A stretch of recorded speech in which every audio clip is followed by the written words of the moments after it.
What's up gamers, DreamcastGuy here, talking today about Red Dead Redemption, a series that's quite interesting. So I discovered these way after everybody else. When these first came out, honestly I was dead broke. I was working a job that paid like $8 an hour, so I didn't really get a chance to actually try Red Dead Redemption and its awesome expansion Undead Nightmare until probably 2 years after it came out. And so because of it, I sort of played it in a vacuum. I played it when there was no longer hype and nobody talking about it, and it really kind of got me even more interested in the games because I kind of got to just experience it with no spoilers.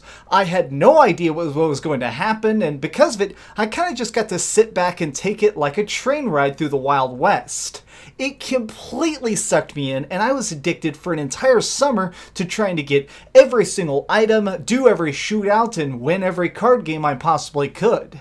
Now, as we get ever so close to the launch of Red Dead Redemption 2 though, I do have only one main concern. The first game worked so well because, well, let's face it, it was a different time. Now, every company wants to try and maximize their money. They want to get as many loot crates and microtransactions into an online experience as they possibly can without pissing off a fan base. Nobody knows this better than Rockstar themselves. If you've been playing Grand Theft Auto Online over the course of the last 2 years, something has been happening, and it's definitely not for the better. So, originally, everything could be done quite easily with just basic jobs. You could do the biggest heists or get into any sort of giant match just by having really basic gear because the playing field was quite level. The thing was, originally when GTA Online first launched, items were quite cheap.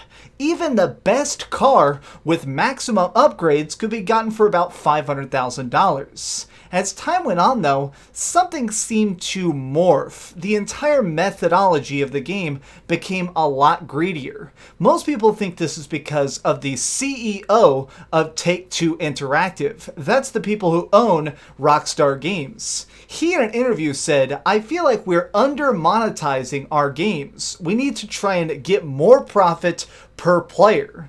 Now, clearly what they're saying is we need to think up new ways to milk you for every single penny we can. And they really did this. Over the course of the last 16 months, Grand Theft Auto Online has become a paradise for rich kids. You can now call in giant airstrikes that'll blow up an entire portion of the map, or get vehicles that cost millions of dollars that can basically break the speed of sound, they're so quick. If you're not willing to spend real-life cash in the game, it's hard to compete, even in basic missions.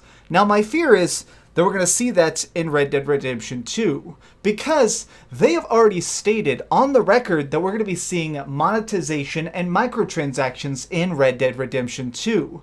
Now, the first game had none of that. If you actually played into the online, it was a lot of really simple stuff like deathmatch or just cruising around in the outback with your friends. It was almost kind of pure in how simple it was. So my one big fear about this sequel is the fact that they're going to try and, well, really manipulate us. There's clearly a lot of earning potential in Red Dead Redemption 2 beyond just the $60 price tag. If they put in all sorts of microtransactions, theoretically they could have cosmetic outfits or anything down to buying bullets. It's hard to really tell, but it seems like they're really trying to dig deep right at the start to try and get people used to the idea of spending real-life money to get old Western bucks. Now, the reason this really disturbs me is I'm afraid that it's going to cause a massive backlash within the community.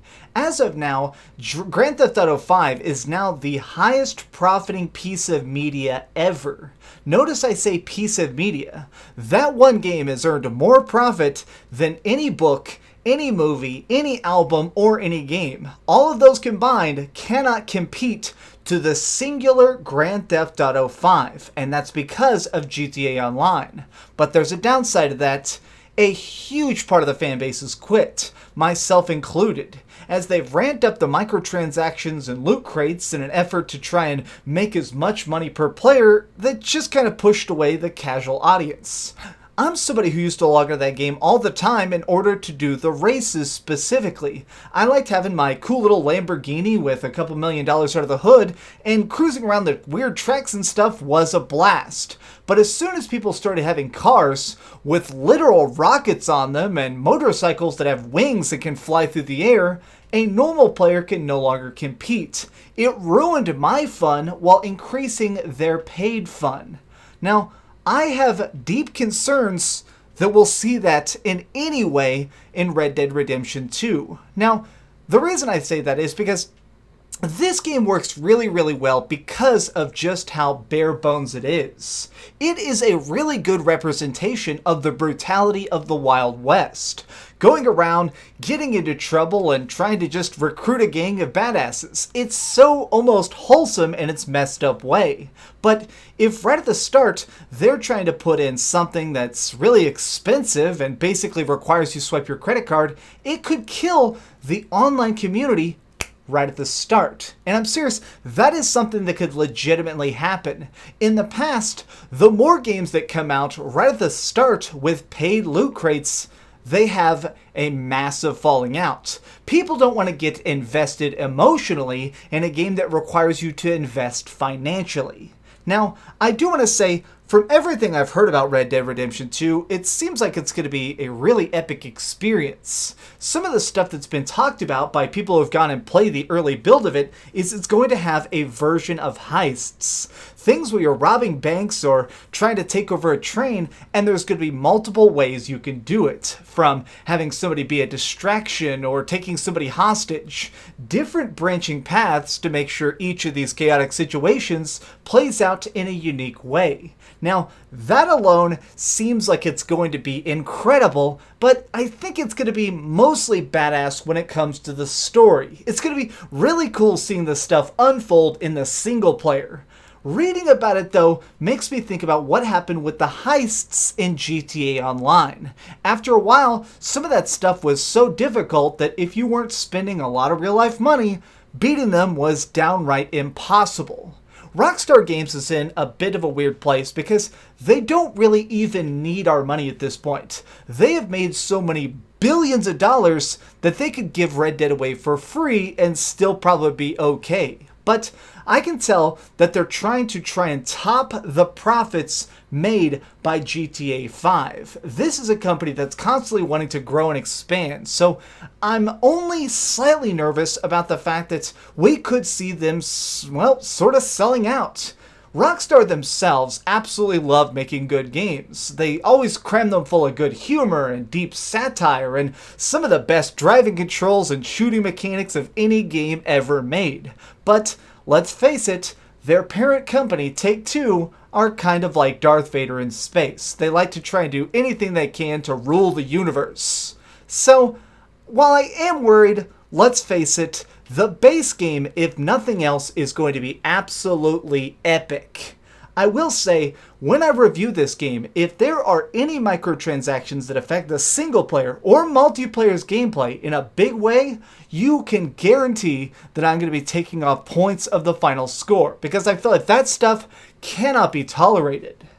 Thanks so much for watching. This has been a random gaming rant from DreamcastGuy. If you haven't subscribed already, please do. About the time I upload this video, I think I'm going to be at 97,000 subscribers. It just blows my mind that I am so close to 100K. So thank you so much for watching this. Please give it a like, share with your friends, the way I can get more subscribers and break 100,000. And do me the biggest favor of all and keep dreaming. If you've never played Red Dead or Undead Nightmare, I really tell you, you gotta check these out. They're they're great games, but this one especially is super weird. As somebody who's grown up obsessed with horror movies, this is basically like the best horror movie combined with the best game to make an awesome sandwich.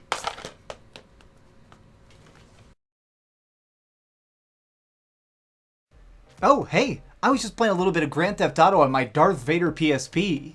Are you curious what I'm going to come out with next? Well, if you click this button, you'll be subscribed to be the first to know.